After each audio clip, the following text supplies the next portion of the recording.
एकीकडे एटीएमच्या बाहेरच्या रांगा संपलेल्या नाहीत. हे चित्र आहे पुण्यातील डेक्कन परिसरातील एका एटीएम केंद्राच्या बाहेरचं. परंतु संपूर्ण देशभरामध्येच हे चित्र आपण गेले 16-17 दिवस पाहतो आहोत.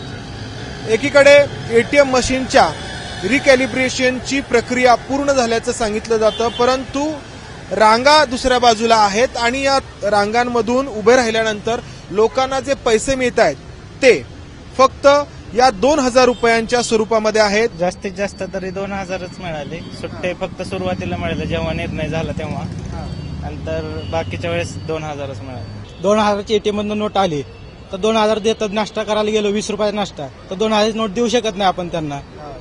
तर तिथं त्यांना बोलावं लागतं की थोड्या वेळ देतो किंवा उद्या देतो, अशी अडचण येते. उधारीवरती करावं लागतं. तुमचं आधी आलो होतो तेव्हा 100च्या नोट चालल्या होत्या, पण आता जे आलोय तेव्हा 2,000ची नोट आली आहे.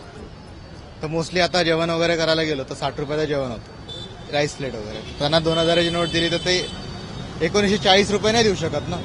1,000 पाहिजे होते पण 2,000 काढायला लागले. 1,000 तर आता मिळणार नाहीत, म्हणजे 500 रुपये नाही आले, 500 नाही आले अजून. संपूर्ण देशभरामध्येच किंबहुना ही अशीच परिस्थिती आहे. आपण सगळेच पाहतो आहोत. कॅमेरामन विजय राऊतचा मंदार गोंजारी, एबीपी माझा, पुणे.